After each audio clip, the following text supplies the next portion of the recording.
Disney is a big company, and I mean really big. From humble beginnings in 1923, it's become the biggest entertainment company in the world. Some people think it's too big, but we're not going to get into that here. So yeah, Disney is huge. And you know how they got here. Yep, it's acquisitions. It's always been acquisitions. Throughout the past 25 years, and especially after Bob Iger became CEO, Disney has grown by addition. These acquisitions have become core parts of the company, but they're certainly not all equal. For every Marvel or Pixar, there's a Maker Studios just waiting to happen. There's no denying it. Disney's made some pretty questionable purchases over the last few years. To sort this all out, I decided to rank all of Disney's acquisitions, from ABC to UTV. I'll take into account the impact an acquisition had, plus its compatibility with Disney, along with their return on investment. And of course, as a bit of a Disney fanatic myself, a dash of my opinion. So you're welcome to disagree. My main goal is to share some Disney history. Now, this video covers the acquisitions listed in Wikipedia's article on Disney acquisitions, plus some smaller ones listed on the Disney News blog, except Oswald because that was a trade. So let's get into this.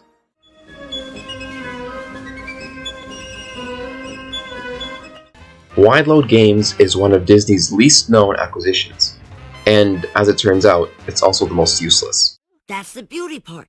It does absolutely nothing. Wide Load was a studio founded by the founder of Bungie, the maker of Halo. They had only made like 2 games by the time Disney bought them in 2009, with only one of them really being a success. Wide Load ended up making one kinda good console game and some Marvel phone games for Disney before they got shut down in 2014.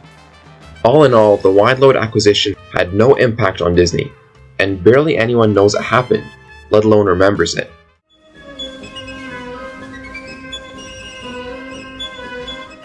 There was a time in the early 2010s when Disney really wanted to get in on the mobile game craze. Just a year after buying Wide Load, they bought Tapulous in 2010. Tapulous was an early mobile game studio that developed Tap Tap Revenge, which was basically an iOS Guitar Hero. Buying Tapulous was an easy way for Disney to enter the music game / iOS game market. Unfortunately, Disney did nothing of note in the years following the acquisition, besides support for their many Tap Tap games. And in early 2014, they simply shut it down. In the end, this was another short-sighted acquisition that's completely forgotten today.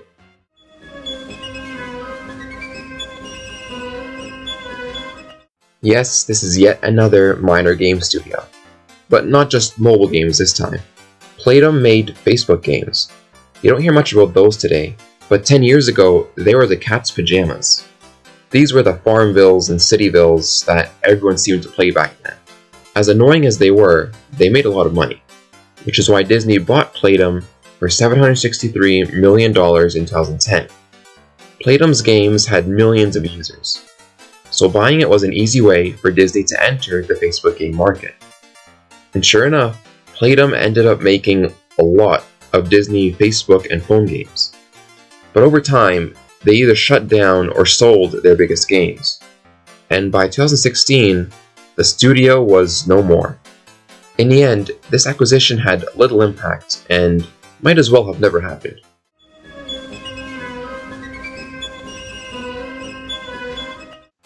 Disney's been in the comics business for decades, and I'm not just talking about Marvel and Donald Duck. They bought a more obscure comic publisher named CrossGen in 2004 for just $1 million.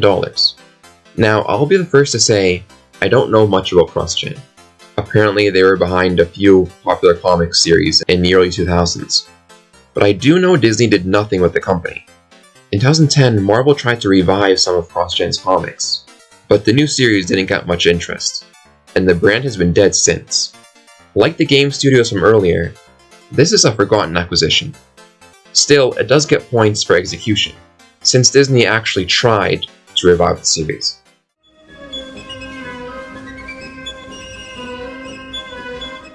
Yes, it's yet another game studio, but this one's a bit different. Junction Point was founded by Warren Spector, a respected developer behind such hits as Deus Ex and System Shock. He was also a Disney fan, which was partly why Disney bought his studio in 2007. Disney got the studio to work on Epic Mickey, the big-budget adventure game on the Wii. It was a massively hyped game, possibly Disney's biggest console game ever, besides Kingdom Hearts, but does that even count here? Anyway, it got decent reviews, and sold over 2 million copies. Junction Point followed it up with Epic Mickey 2 in 2012, which unfortunately received worse reviews and sold a lot fewer copies. Actually, it sold so little that Disney closed Junction Point in 2013. I'll be the first to say I love the Epic Mickey games. They appeal to the classic Disney fan in me. Even though Junction Point is another failed game studio acquisition, I recognize the effort Disney made to be a serious game publisher. Also, the Epic Mickey games are still well remembered today, and they're a big reason why Oswald is kinda mainstream now. So I'm ranking Junction Point higher than the last few studios.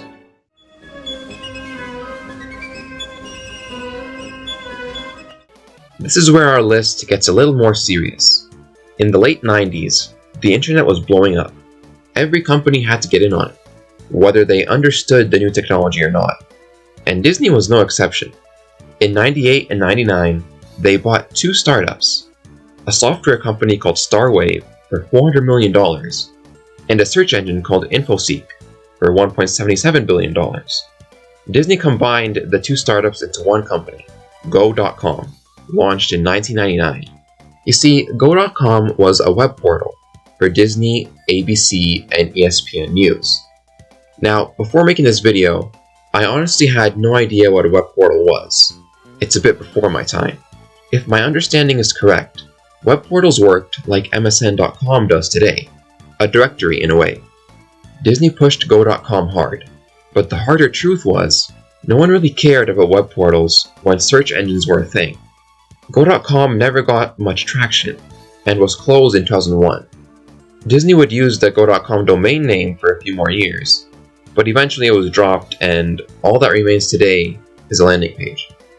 The acquisition of Starwave and InfoSeek was a pretty glaring failure for Disney. They spent more than $2 billion and closed the Go.com project right away. The only reason this isn't at the bottom of this list is because of the sheer costs involved. It was a failure, but it was a big-time failure.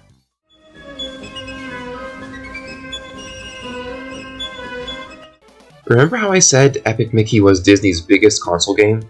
Well, I was wrong. That honor belongs to Disney Infinity and its sequels. Which brings us to our next acquisition, you guessed it, a game studio. Disney bought Avalanche Software in 2007. The studio made movie games for a few years, but in 2013 they released Disney Infinity, the Toys to Life game. Those kind of games were huge in the early 2010s, and Infinity was so successful, Avalanche made 2 more sequels. But by 2016, the whole toy game market lost quite a bit of steam, and Disney decided to close Avalanche and quit game development entirely. Avalanche is yet another closed studio, but it did make Disney's biggest self-developed video games, so I'm ranking it the best developer acquisition.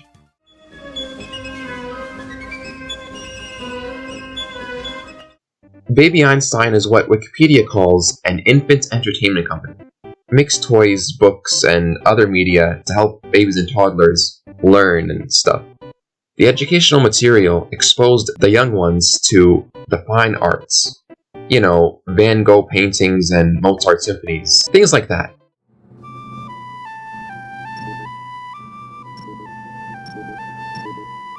Listen. In the past, people were led to believe this stuff made babies smarter, so sales were high. Disney saw the opportunity and acquired the brand for $25 million in 2002. Around that time, Baby Einstein was kind of a craze, and Disney backed it up with The Little Einsteins, a musical-themed Playhouse Disney show. The show, and the franchise, did big numbers, about $200 million a year. Unfortunately, parents realized that the Einstein CDs and books weren't really making their kids smarter, and wanted their money back. Disney ended up refunding a lot of money, and sold the franchise in 2013. Baby Einstein fit well with Disney, and the show was successful enough that Disney still owns it. But given that Disney sold the brand, this acquisition is definitely a weaker one.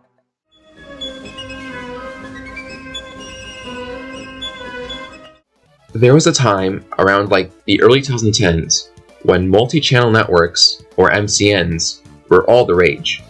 MCNs were companies that represented YouTube channels in exchange for part of their income. Some good examples include Fullscreen TV, Normal Boots, and in the past, Maker Studios. Disney entered the MCN business in 2014 by acquiring Maker Studios, which was then one of the biggest MCNs. The acquisition cost around $675 million, but it didn't amount to much. See, Disney was caught up in the MCN craze and didn't realize that they don't really work as a business, at least not in the way Disney expected. Maker's margins were so low that the only way to grow was to sign thousands of YouTubers, reaching 60,000. That bloat stretched the network too thin to support every creator, and there wasn't really much reason to stay in the network. I was in an office with a couple of hundred people, and when they're bragging about hundreds of thousands of people on their network, you only do the maths to realize that most of those people aren't getting any time or attention. By early 2017, Disney had cut the network down to 300 YouTubers and laid off dozens of employees. Maker Studios became the Disney Digital Network, which produces some original content and still has contracts with big YouTubers like Markiplier and Jacksepticeye. I could, and probably will, make a whole video about the Maker Studios acquisition, but for now, it's enough to say it was a short-sighted purchase that would be even lower on this list if Disney Digital Network wasn't still active today.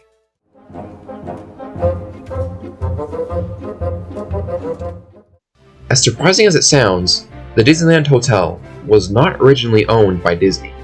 After Disneyland first opened in 1955, Walt Disney saw the potential for a hotel near the park, but he had no resources to build one at the time.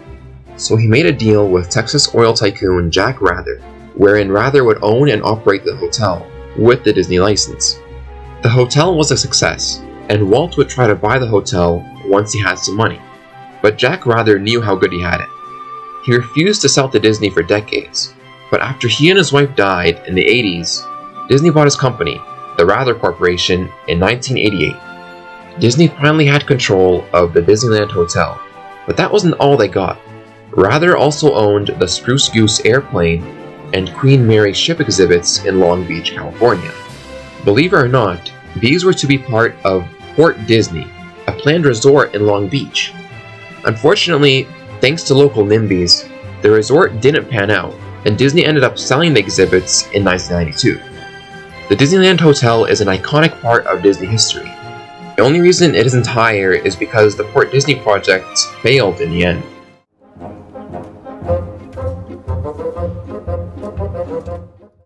In 1993, Disney was in growth mode under CEO Michael Eisner, and decided to enter the independent movie scene by buying Miramax for $60 million. Founded by the now disgraced Harvey and Bob Weinstein, Miramax was the studio for quality independent films in the 80s and 90s. Believe it or not, this was actually Disney's first major acquisition, 70 years after its founding. Anyway, owning Miramax greatly expanded Disney's reach. They could release a wide variety of mature films. For a time, Pulp Fiction was technically a Disney movie. So was Clerks, and The Crow, and No Country for Old Men. Of course, none of these movies had the Disney name on them. Miramax was its own thing, and even though the studio was making money and winning awards, the Weinsteins left in 2005. Their departure caused the new CEO, Bob Iger, to reevaluate the studio. See, Iger was never really interested in Miramax. He wanted content that could carry over into merchandise, TV, and theme parks. Think Marvel and Star Wars. That meant there was no room for Miramax, and Disney sold the studio in 2010.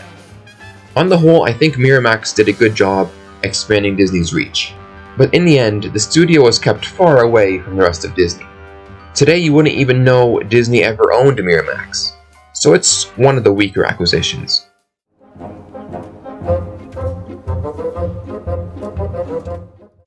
We all know Disney bought 20th Century Fox last year, but that wasn't the first time Disney bought something from Rupert Murdoch. Back in 2001, cable TV was growing at insane rates, and every media company was racing to get more channels into their cable packages. One prominent pay TV network was the Fox Family Channel. Come on, clap to this. Gotta watch it. Put your hands together. Fox Family was seen in around 83 million homes in 2001. This made it a good choice for Disney, who bought it for $5.3 billion. Let me say that again. Cable TV was so hot in 2001 that Disney paid $5.3 billion for one channel. For comparison, Disney bought Marvel and Lucasfilm years later for $4 billion each. We're not even adjusting for inflation here. Anyway, Disney renamed the channel to ABC Family, and then Freeform in 2015. These days, the channel mostly airs reruns of comedy series, feature films, and original dramas like Pretty Little Liars. There's no denying the Fox Family / Freeform acquisition was very expensive, and was only done so Disney could sell more channels in their cable packages. But cable is declining today, and Freeform isn't very relevant. I only hear of it when Disney plugs the 25 Days of Christmas or 31 Days of Halloween specials. I feel like this acquisition should be lower, but cable isn't completely dead yet, and the channel is still active with original programming, so I'll keep it around the middle of this list. Let's move on.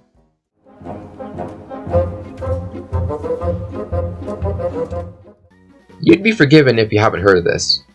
Disney bought UTV in 2011 for about $300 million. UTV Communications is an Indian mass media company, part of Disney India.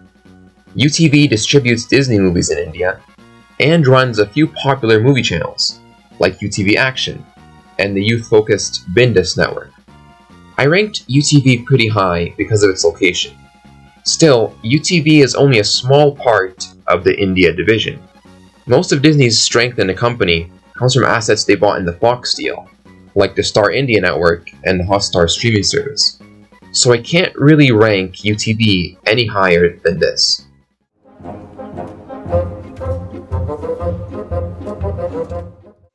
Disney bought the Muppet Studio in 2004 for $75 million, and barely used them for years.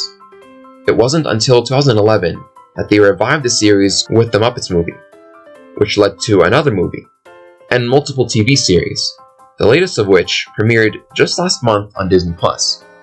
Though the content is there, Disney hasn't yet nailed the Muppets. There's a certain edge that they had back in the original Muppet Show that hasn't returned yet.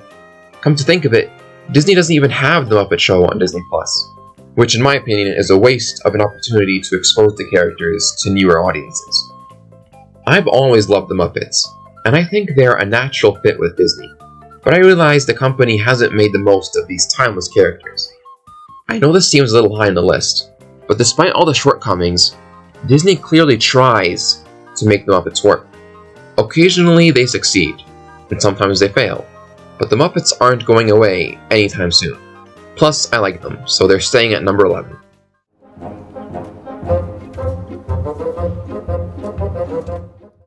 The COVID-19 pandemic's done a super effective hit on Disney, but it could have been much worse if the company never had Disney+.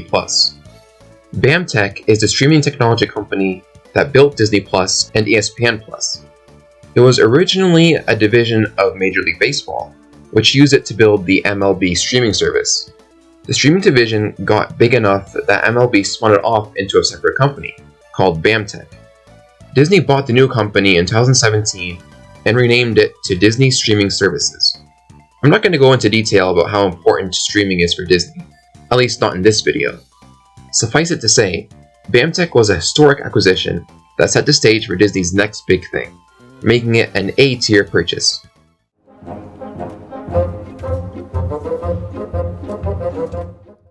Yes, Disney's biggest, most newsworthy, most controversial acquisition ever is only number 9. But give me a minute here. I think the Fox acquisition was certainly a milestone, not just for Disney, but all Hollywood. A major Big Six studio absorbed another major Big Six studio. The sheer size and scope of Fox's assets gave Disney a combined library only rivaled by maybe AT&T/Time Warner. The process took a year and a half to actually complete, and it sent the monopoly crowd into a frenzy. Courts had to carefully approve the purchase. Make no mistake, this was big. But at this moment, we haven't seen the potential. Disney mainly bought Fox for its content library, most of which still isn't on Disney Plus or Hulu. Also, the Fox-produced movies Disney released before COVID-19 were hit or miss, mostly miss. There's a reason Fox was on the market to begin with. Throw in the COVID production freeze, and you see that while Fox was a historic acquisition, it's not Disney's most impactful, at least not yet.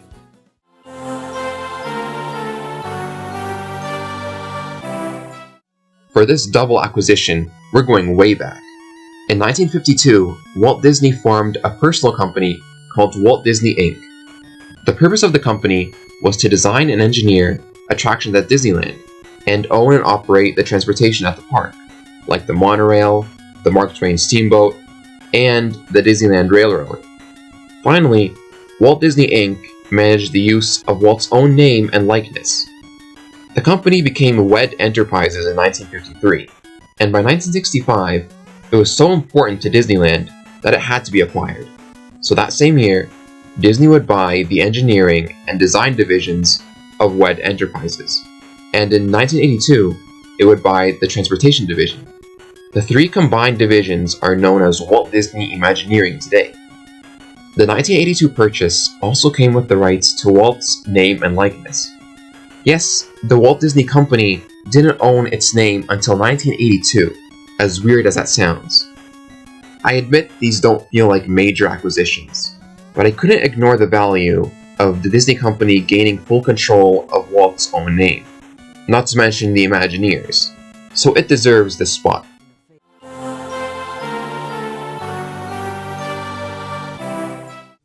If I was ranking acquisitions by coolest announcement, then Lucasfilm would have to be first.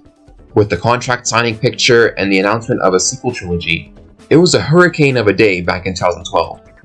Lucasfilm cost $4 billion, and it's safe to say Disney's made that back and then some. In the last 8 years, they've done a lot with Star Wars. The multi-billion-dollar sequel trilogy, a few one-offs, multiple cartoons, The Mandalorian, and even a theme park. Yes, Star Wars has become an integral part of Disney, as evidenced by the Disney Plus home screen, of course. Now, there have been some headaches, like the fandom divisions over The Last Jedi, and the whole movie spamming issue. But generally, Lucasfilm is a successful acquisition. The only reason it isn't higher is because, in the end, Star Wars is just one franchise. And yeah, I know Lucasfilm has Indiana Jones and a few other IP, but those aren't exactly gold mines. Star Wars is the gold mine here.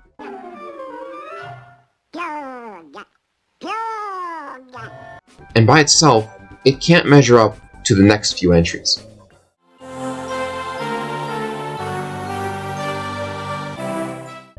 Disney actually invested in Hulu multiple times.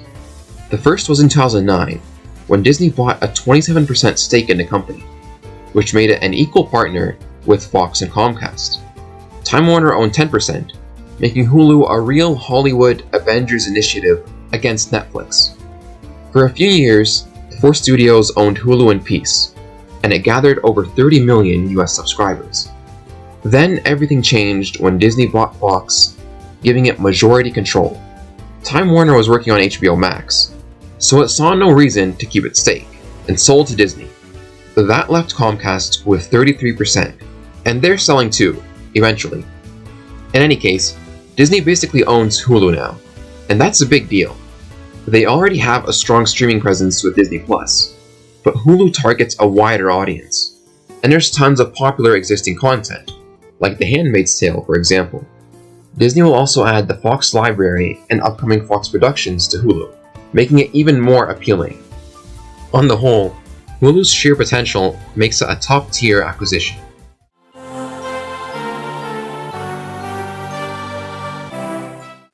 This is another historically important purchase.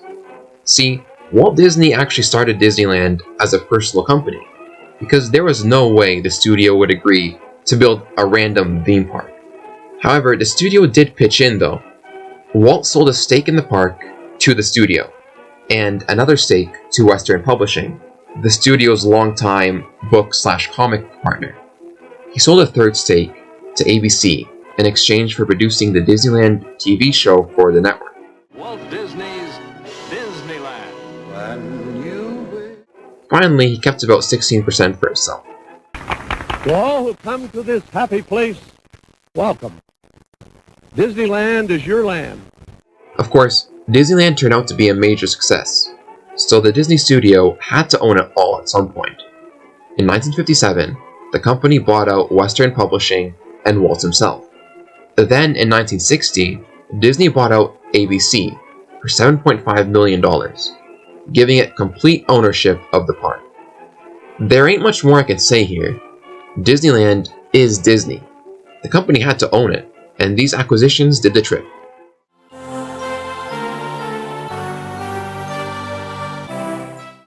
This is where it starts to get hard.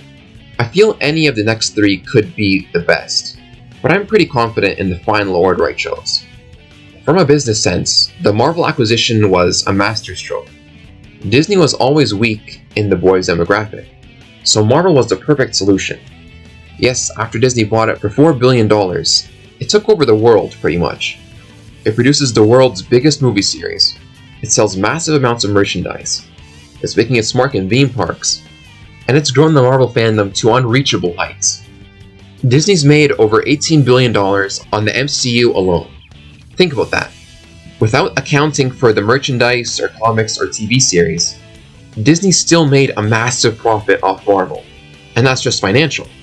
The cultural impact Marvel has made is hard to measure in dollars. Like, I'm not sure how you can put a price on Thanos or Rocket Raccoon being household names. And that's the best thing about Marvel. It's not just one IP, it's hundreds of them. Iron Man is a $1 billion franchise. Spider-Man is a $1 billion franchise. And many more. If Marvel can make the Guardians into A-list characters, there's no limits to how many brands they can develop. 11 years after the acquisition, Marvel has become a natural part of Disney, but it still has its own identity. Disney really just finances the company, while Kevin Feige manages the creative side. That's why I think it's been such a successful merger, and almost Disney's best.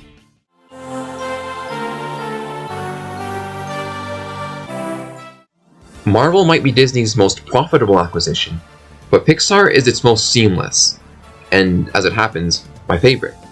This 2006 purchase, for $7.4 billion, made total sense, as Pixar was thrashing Disney's animation studio at the time, and Bob Iger wanted Disney to lead animation again. The Pixar acquisition paid off in all the best ways. Financially, all Pixar movies are blockbusters, with $14 billion in box office earnings altogether. That alone is more than the acquisition price. But this is mass media giant Disney we're talking about. They make a lot more money outside of movies. Toy Story 3 alone made $10 billion in merchandise sales. So you get the picture. From a compatibility standpoint, Pixar movies always felt especially Disney-like. You don't think of Toy Story as a strictly Pixar franchise. You see it as Disney. Same with Cars and The Incredibles. The movies are even labeled as Disney Pixar.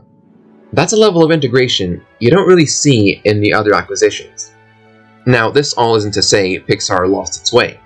The fact the studio can be so close to Disney without losing itself is a good sign. Like Marvel, Disney has minimal involvement with Pixar, and mostly provides it with resources. By and large, Pixar movies still feel like Pixar. This was the acquisition that led to Disney's dominance today. I think it introduced the idea that Disney didn't need to grow on their own. They could buy what was already working and boost it with their resources.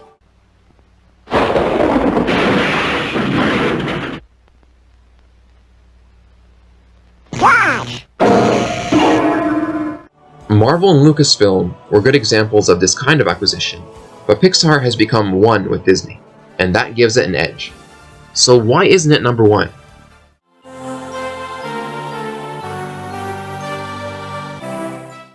I mentioned it before, but Disney wasn't always an acquisition company. Their first major one was Miramax in 1993, but in 1996, CEO Mike Eisner decided to really broaden Disney's horizons. Yes, Disney would buy ABC, one of America's legendary Big Three broadcast networks. which also came with ESPN, the sports media giant. This was a historic acquisition. For one, it cost $19 billion, equal to around $30 billion today. For another, it gave Disney incredible reach. They had ABC content in their stable. News shows, talk shows, late night shows, countless sitcoms and dramas. Not to mention the hundreds of ABC stations around the US, which gave Disney a powerful advertising tool. From Miss Piggy appearing on The View to Disney trailers debuting on Good Morning America, ABC is a key division of the Disney marketing machine. Now it's true that broadcast TV is slowly declining, but news, talk shows, late night, etc. will always be relevant. ABC has produced, and still produces, so much content that it will always have an audience, namely an older one than Disney usually targets. I haven't even gotten into ESPN, which is surprisingly Disney's biggest moneymaker. Yes, as you see it, Disney's highest revenue segment is media networks, and the highest grossing network is ESPN. It's a cable staple and appears in some 86 million households in the US, making it crucial to Disney's operations. Granted, cable is slowing down, but not enough to diminish ESPN's importance. It still has a lot of contracts and a wide fan base. In retrospect, the ABC acquisition made Disney a media conglomerate, not just a movie studio. This set the stage for other studios to merge with broadcasting companies, and pretty much ended Disney's reputation as an internally focused company. Ranking ABC first on this list was a tough choice. I debated choosing Marvel or Pixar, which was my favorite choice, but in the end I had to go with Disney's original mega acquisition. The others are mostly additions to Disney's existing businesses. So more movies, more IP for theme parks, more content in general. But the ABC/ESPN acquisition opened multiple new markets for Disney to compete in, making it that much more impactful. And that, as they say, is that. My ranking of every Disney acquisition. I hope you enjoyed it, and I really hope you learned something new. Feel free to like and subscribe for more Disney content. Till next time, see you later.